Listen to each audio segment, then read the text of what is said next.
नमस्कार। Education today में आप सबका स्वागत है। हम सभी हिंदी माध्यम से छोटे छोटे हिंदी के वाक्य लेकर के अंग्रेजी में अनुवाद कर रहे हैं, इंग्लिश सीख रहे हैं।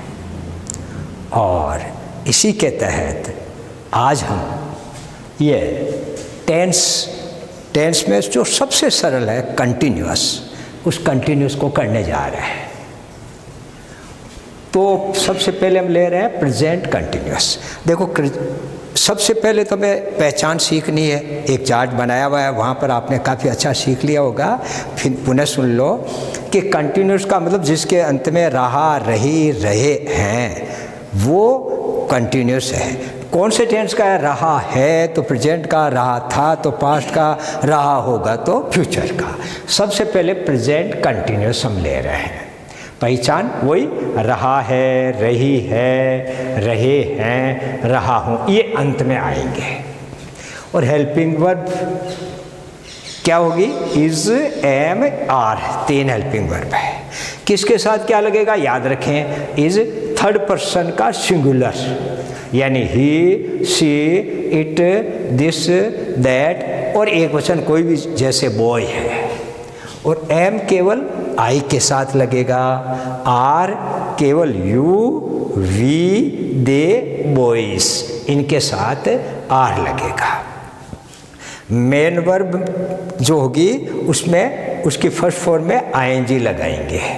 शब्दों का क्रम हमने सेंटेंस किए तब बताया था कि शब्दों का इंग्लिश में क्या क्रम रहता है। सबसे पहले सब्जेक्ट, फिर हेल्पिंग वर्ब, फिर मेन वर्ब, फिर ऑब्जेक्ट, प्लेस और टाइम। और ये भी एडवर्ब है, प्लेस और टाइम भी एडवर्ब है। और मैनर के एडवर्ब हो तो इनसे पहले। जैसे उदाहरण है, राम इस समय अंग्रेजी पढ़ रहा है। सबसे पहले पहचान की कि रहा है यानी प्रेजेंट कंटिन्यूअस है, पक्का हो गया। सबसे पहले सब्जेक्ट आएगा। वाक्य में सब्जेक्ट और ऑब्जेक्ट कैसे पहचाने? सबसे पहले पहचानो काम क्या हो रहा है। तो हमने देखा काम पढ़ने का हो रहा है। जो काम है वो तो वर्ब है, पढ़ना तो वह वर्ब है। अब यहाँ पूछो यहाँ पर पढ़ रहा है कि पहले कौन लगा दो, कौन पढ़ रहा है? तो उत्तर मिल रहा है राम है, तो राम सब्जेक्ट हुआ। और पढ़ रहा है कि पहले लगा दो क्या पढ़ रहा है? उत्तर मिल रहा है अंग्रेजी ऑब्जेक्ट हुआ। तो ये सब्जेक्ट ऑब्जेक्ट पहचानने की तरकीब है। तो सब्जेक्ट हुआ राम पे सबसे पहले रख दिया। अब आएगी हेल्पिंग वर्ब, और प्रेजेंट कंटिन्यूअस में हेल्पिंग वर्ब होती है इज, एम, आर।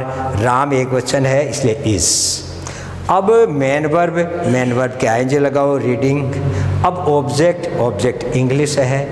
और उसके बाद में प्लेस है ही नहीं, टाइम समय नाउ है तो नाउ। तो Ram is reading English now. अब ये देखिए, ये शब्दों का क्रम लिखा। यदि नेगेटिव होता है तो हेल्पिंग वर्ब के बाद नोट यहाँ आ जाता है। प्रश्नवाचक वाक्य होता है तो सब्जेक्ट के पहले यही हेल्पिंग वर्ब उठ करके सब्जेक्ट पहले आ जाएगी और शब्दों का क्रम वही रहेगा। जैसे क्या मैं झूठ बोल रहा हूँ? तो ये प्रश्नवाचक वाक्य है।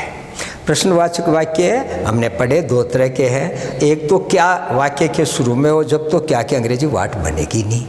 और क्या बीच में आता है तो क्या की अंग्रेजी वाट बनती है। तो शुरू में क्या है इसलिए वाट नहीं बनेगी।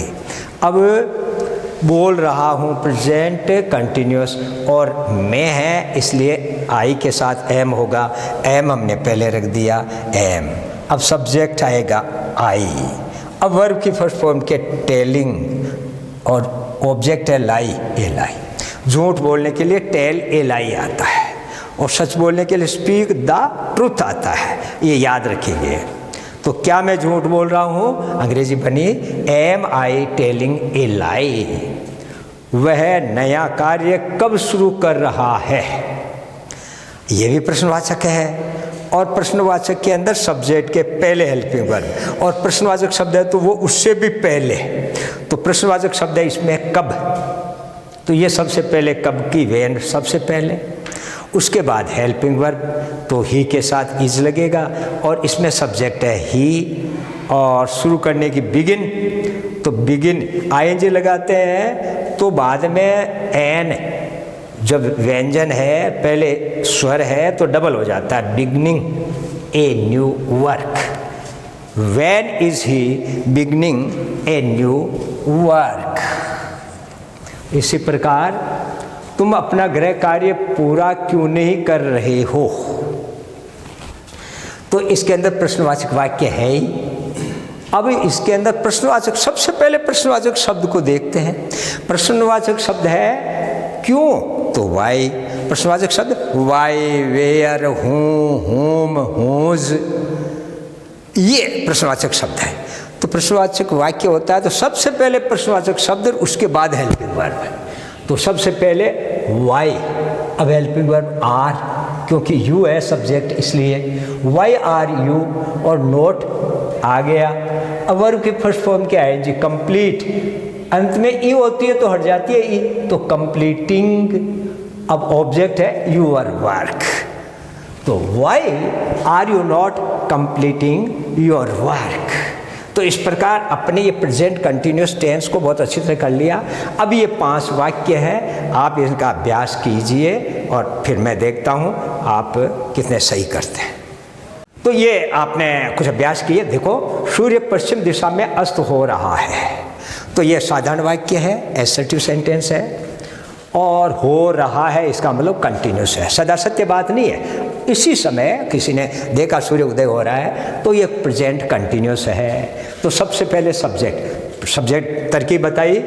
वर्ब के पहले क्या कौन रख दो, अस्त हो रहा है, इसके पहले रखो कौन अस्त हो रहा है, तो उत्तर मिलेगा सूर्य। सूर्य हुआ सब्जेक्ट, तो हम पहले करेंगे the sun.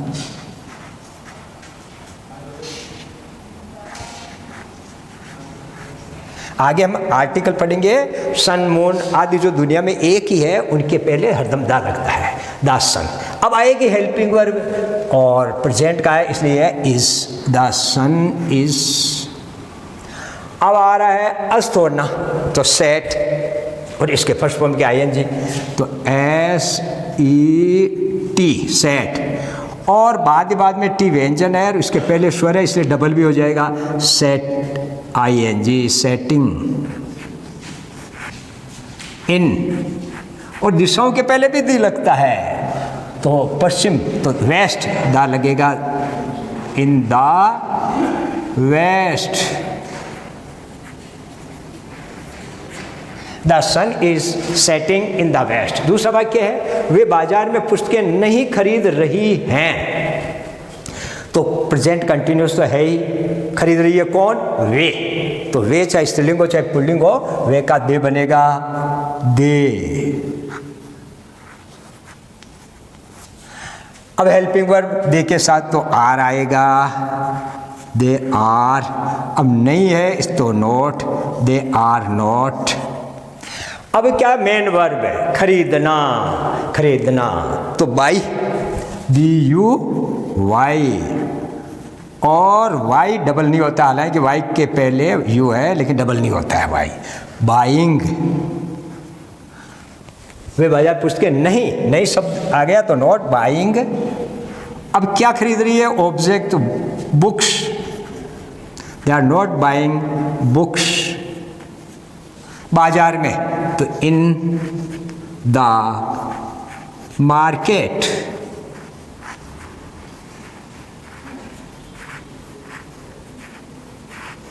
In the market. तीसरा वाक्य, क्या गायें मैदान में घास चर रही हैं, तो इसमें प्रश्नवाचक तो है ही, और क्या सबसे पहले है। वाक्य के शुरू में क्या होता है, तो वाट अंग्रेजी बनती नहीं है, तो हेल्पिंग वर्ब आएगी। गायें बहुवचन है, चर रही है, कौन चर रही है, गायें। गायें बहुवचन है तो आर आएगा, आर काउस। आज आर काउस।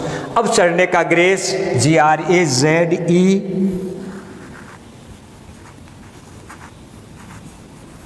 और ING लगता है तो अंतिम ई हटा देते हैं, ग्रेजिंग। Are cows grazing. मैदान में तो इन द फील्ड।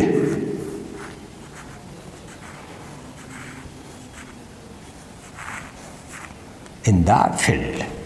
देखो यहाँ आर्क हाउस, दा भी लगा सकते हैं अगर निश्चितता हो, लेकिन अधिकतर बहुवचन बिना आर्टिकल के आता है जब तक निश्चित नहीं हो, और एक वचन होता है वो ए या एन के बिना कभी नहीं आता, आर्टिकल अनिवार्य होता है। तो चौथा देखो, तुम्हें भूगोल कौन पढ़ा रहा है। तो सबसे पहले देखेंगे कि प्रश्नवाचक शब्द क्या है। सबसे पहले देखिए तुम्हें भूगोल कौन प्रश्नवाचक है। तो कौन की अंग्रेजी हूं सबसे पहले हूं। अब ये एक वचन ही अधिकतर होता है, बहुवचन भी हो सकते हैं, लेकिन एक ही पढ़ाता है भूगोल, इसलिए हूं इज। और हूं जब भी प्रश्नवाचक वाक्य होता है सब्जेक्ट हूं ही होता है, यानी इसके बाद सब्जेक्ट हमें ढूंढने की आवश्यकता नहीं है। हूं इज, अब सीधी वर्ब आएगी टीच, हूं इज टीचिंग। अब ऑब्जेक्ट यू है, हूं इज टीचिंग। अब यहां पर भूगोल कौन पढ़ा रहा है तुम्हें, दो ऑब्जेक्ट है, ये दो ऑब्जेक्ट वाली क्रिया है टीच। तो इसमें से यू और ज्योग्राफी दोनों ऑब्जेक्ट है, दोनों में से किसी को रख लो, कोई विशेष अंतर नहीं है। अधिकतर प्रोनाउन को पहले रखते हैं, यू ज्योग्राफी।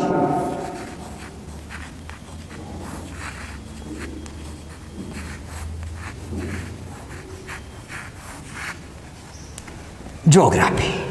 देखो कैपिटल लेटर की बातें की थी अपन ने, कई बातें सीखी, एक नई बात और हुई, ज्योग्राफी का जी बड़ा है। विषय का नाम कहीं भी आवे हरदम बड़ा होता है।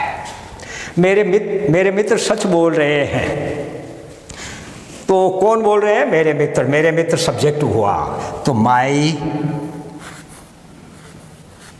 फ्रेंड्स,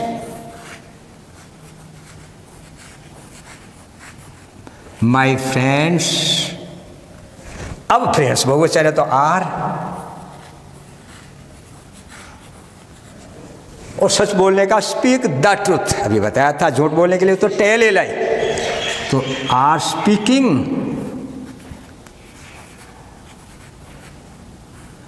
आप देखिए नियम के अनुसार के व्यंजन है, उसके पहले ए स्वर है, डबल होना चाहिए था, लेकिन दो स्वर होने पर डबल नहीं होता है। स्पीकिंग द ट्रुथ,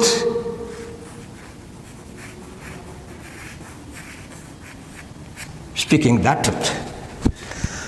अगला है, तो इस प्रकार अपने प्रेजेंट टेंस का अभ्यास भी कर लिया। अब हम